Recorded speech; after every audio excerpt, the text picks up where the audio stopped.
Today is January 29th. Welcome to Big Book Daily. My name is Rob. I am an alcoholic. It is a thrill, honor, and joy to be here with you today as we journey through the Big Book of Alcoholics Anonymous and the 12 Steps and 12 Traditions. Today on the Big Book, we are going to continue our journey through There's a Solution. We'll be reading page 19. And out of the 12 and 12, I accidentally read the rest of, it might have not been an accident, I can't really remember, the rest of step 3 yesterday. So we will take a break from the 12 and 12 today. We're a little ahead of schedule, but we will jump into the 24 hours a day and daily reflection. So with that, hope y'all are doing well this morning, my friends. Recording a little bit later in the day.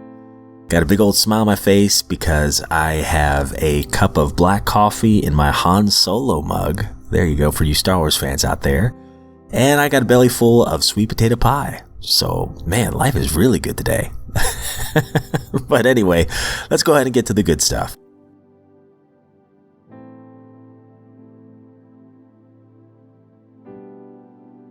All right, my friends. So if you recall from yesterday's reading out of the Big Book, on page 18, and it's in italics, so anytime you see italics in the Big Book, it is certainly important because, especially in the first edition, it was expensive to print in italics. So for them to do that is kind of like somebody shaking me saying, Rob, pay attention to this. So on 18 it said, but the ex-problem drinker who's found this solution, who is properly armed with facts about himself, can generally win the entire confidence of another alcoholic in a few hours. So talking about how we have a unique ability to help somebody else. But yeah, let's go ahead and jump to page 19. None of us makes a sole vocation of this work, nor do we think its effectiveness would be increased if we did.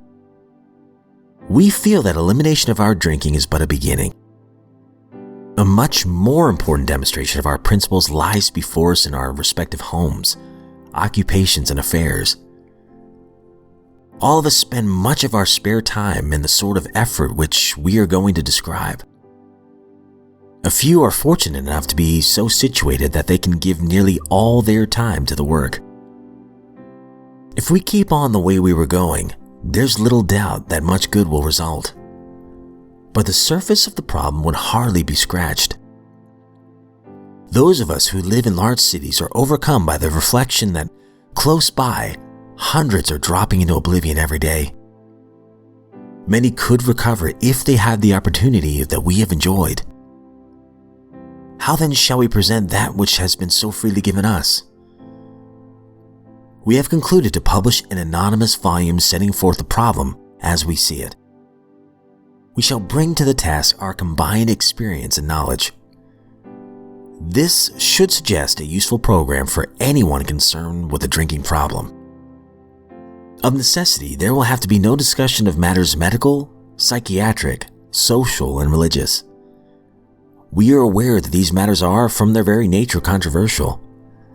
Nothing would please us so much as to write a book which would contain no basis for contention or argument. We shall do our utmost to achieve that ideal. Most of us sense that real tolerance of other people's shortcomings and viewpoints and a respect for their opinions are attitudes which make us more useful to others. Our very lives as ex-problem drinkers depend upon our constant thought of others and how we may help meet their needs.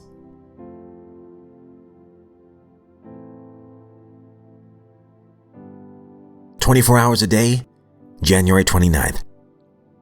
AA thought for the day. What a load wasting money puts on your shoulders. They say that members of AA have paid the highest initiation fee of any club members in the world because we wasted so much money on liquor. We'll never be able to figure out how much it was. We not only wasted our own money, but also the money that we should have spent on our families. When you come into AA, that terrible load of wasted money falls off your shoulders. We alcoholics were getting round-shouldered from carrying all those loads that drinking put on our shoulders. But when we come into AA, we get a wonderful feeling of release and freedom. Can I throw back my shoulders and look the whole world in the face again? Meditation for the day. I believe that the future is in the hands of God. He knows better than I what the future holds for me.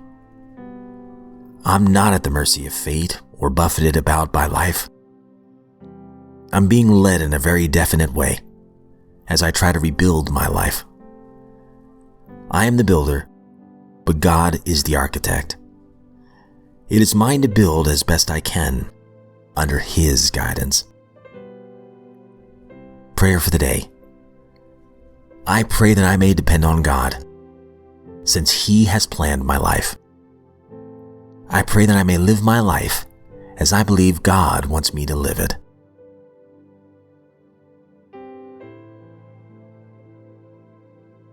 Daily Reflection, January 29th.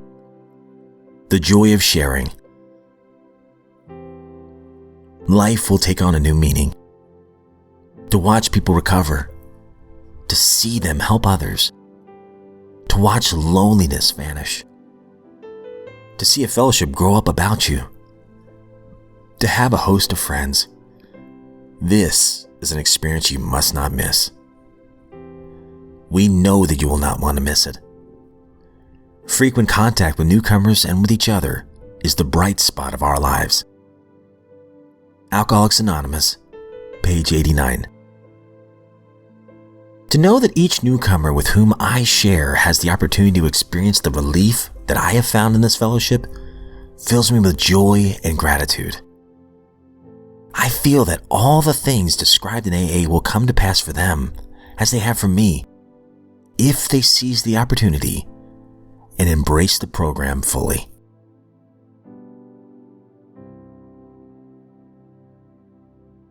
All right, my friends, that concludes today's readings. Some short and sweet stuff today, but I love the daily reflection today. I love that first line, life will take on a new meaning. And of course, this is from page 89. And I think just before this, if I remember correctly, the Big Book does such a great job of kind of describing what we can do throughout the day. You know, some suggestions on what we can do in the morning, what we can do in the afternoon and throughout the day, and then what we can do when we retire at night.